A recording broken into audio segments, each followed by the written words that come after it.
పుట్టెడు దుఃఖంలో నుంచి కూడా కొలువుల కోసం మీరు ఎదురు చూసినటువంటి ఈ ఇన్ని సంవత్సరాల తర్వాత మీకు ఎప్పుడెప్పుడా కొలువులు ఇవ్వాలి, కొలువులు ఇవ్వడమే మరి సీఎం రేవంత్ రెడ్డి గారికి నిండైన సంతోషం.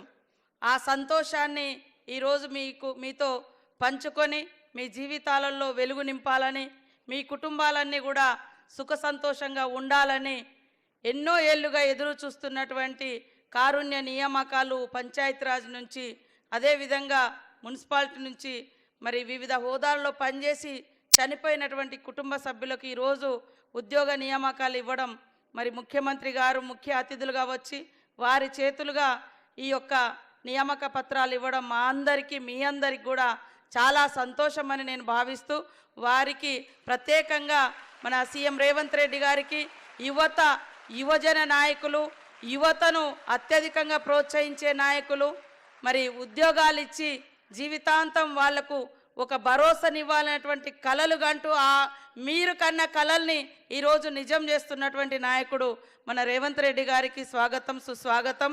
అదేవిధంగా సిఎస్ గారికి, అదేవిధంగా మన మేయర్, హైదరాబాద్ మేయర్ గారికి, మరి దానక కిషోర్ గారికి ప్రిన్సిపల్ సెక్రటరీ మన మున్సిపాలిటీ, అదేవిధంగా శంకర్ గారికి ఎమ్మెల్యే మా సోదరుడు, అదేవిధంగా యాదయ్య గారికి, కాల యాదయ్య గారికి ఎమ్మెల్యే గారికి, మన మాజీ ఎంపీ గారు కేంద్ర మంత్రి వేణుగోపాలాచారి గారికి, విజయలక్ష్మి గారికి, వేదిక మీద ఉన్నటువంటి మరి పెద్దలందరికీ పేరు పేరున మీ అందరికీ నమస్కారాలు, ధన్యవాదాలు.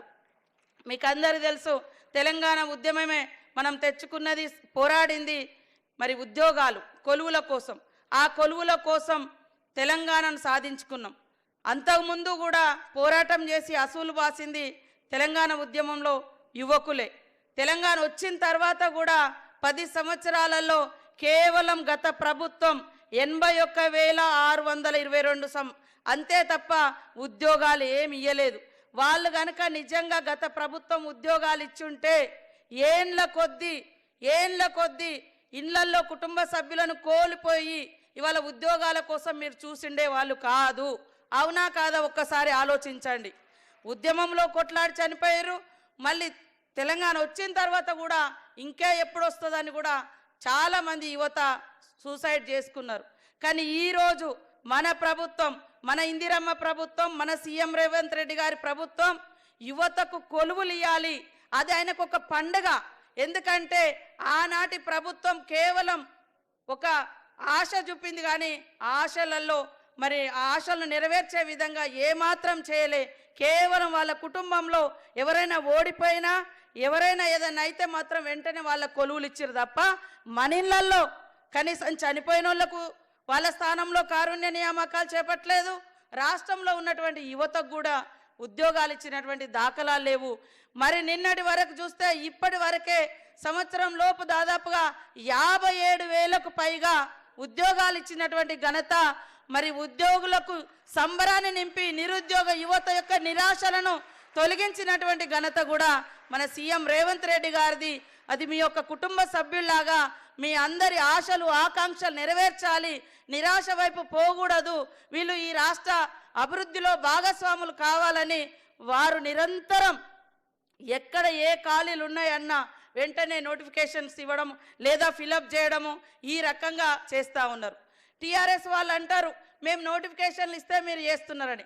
అయ్యా 2018 నుంచి 23 వరకు ఒక్కటంటే ఒక్క జాబ్ కూడా ఇవ్వలేదు. వాళ్ళు నోటిఫికేషన్లు ఇచ్చినట్టు డ్రామా చేసుడు, ఆ ఇచ్చిన నోటిఫికేషన్ 3 రోజులలో లీక్ అవ్వడము, పేపర్ రాయకముందే లీక్ అవుతుంది, పేపర్ రాసినాక లీక్ అవుతుంది. ఇట్లా అన్ని లీకేజీలే 15 ఇచ్చారు వాళ్ళు, అన్ని లీకేజీలతోటి ఆగిపోయింది తప్ప ఒక్కటంటే ఒకటి మళ్ళీ దశలో వాళ్ళు మళ్ళీ సెకండ్ టర్మ్ అధికారంలోకి వచ్చినాక ఒక్కరికి కూడా ఉద్యోగాలు ఇవ్వలేదు. కానీ ఈరోజు ఉద్యోగాల ఎక్కడ అవకాశాలు ఉంటే, ఏ శాఖలో ఏది ఖాళీ ఉన్నా వెంటనే ఫిలప్ చేయాలని మరి ప్రత్యేక శ్రద్ధతోటి సీఎం గారు మరి ఉద్యోగ నియామకాలు ఒక యజ్ఞంలా, ఉద్యోగం ఆ రోజు ఉద్యోగం కోసం చేసినాం, కానీ ఈరోజు ఉద్యోగాలు ఒక ఉద్యమంలా, ఒక యజ్ఞంలా చేస్తున్నటువంటి ప్రభుత్వం మన సీఎం రేవంత్ రెడ్డి గారి ప్రభుత్వం, ఇందిరమ్మ ప్రభుత్వం. మీరందరూ కూడా దయచేసి మనము ఇవాళ పంచాయతీ రాజ్లో అయితే దాదాపుగా 8-9 సంవత్సరాల నుంచి నియామకాలు చేపట్టలేదు. అనేక సార్లు నా దగ్గరకు వచ్చినప్పుడు నేను కూడా మా సంబంధిత అధికారుల దగ్గరికి తీసుకెళ్లడం, అనేక రకాల ఇబ్బందులను కూడా తొలగిస్తూ సీఎం గారి దృష్టికి తీసుకెళ్లిన తర్వాత వాళ్ళు బాధలో ఉంటారు, వాళ్ళని బాధ పెట్టద్దు, వాళ్ళకు నిజంగా వాళ్ళ కుటుంబ సభ్యులు కోల్పోయి ఉంటారు కాబట్టి వాళ్ళ తొందరగా క్లియర్ చేయాలనే పట్టుదల మూలంగానే మరి తొందరగా రావడం జరిగింది. యాక్చువల్గా మనకు మొన్న 2 months బ్యాకే ఈ జీవో వచ్చింది. కానీ మనకు ఎలక్షన్ కోడ్ ఉండడంతో నిన్నటిదాకా ఎమ్మెల్సీ ఎలక్షన్ కోడ్ మొన్న మీకు అందరు తెలుసు, ఈలోపు మనకు అసెంబ్లీ వచ్చింది, కొద్దిగా టైం అయింది. ఇప్పుడు కూడా ఈరోజు కూడా 4 గంటలకు కరెక్ట్గా సీఎం గారు రెడీగా ఉన్నారు మీకు ఎంత తొందరగా ఇవ్వాలి అని. కానీ నేను ములుగు నుంచి రావడంతో గంట లేట్ అవ్వడం జరిగింది. అది నా లేటు మూలంగానే ఈ గంట మీకు లేట్ అయింది. కానీ ఎంత తొందరగా మీ చేతిలో నియామక పత్రం పెట్టి మీ ముఖాలలో ఆనందం చూడాలనేటువంటి ఆశ, ఆకాంక్ష, ఆశయం కూడా సీఎం గారికి ప్రత్యేకంగా ఉంది అని తెలియజేస్తూ మీరందరూ కూడా పనితనాన్ని మెరుగుపరచుకోవాలి.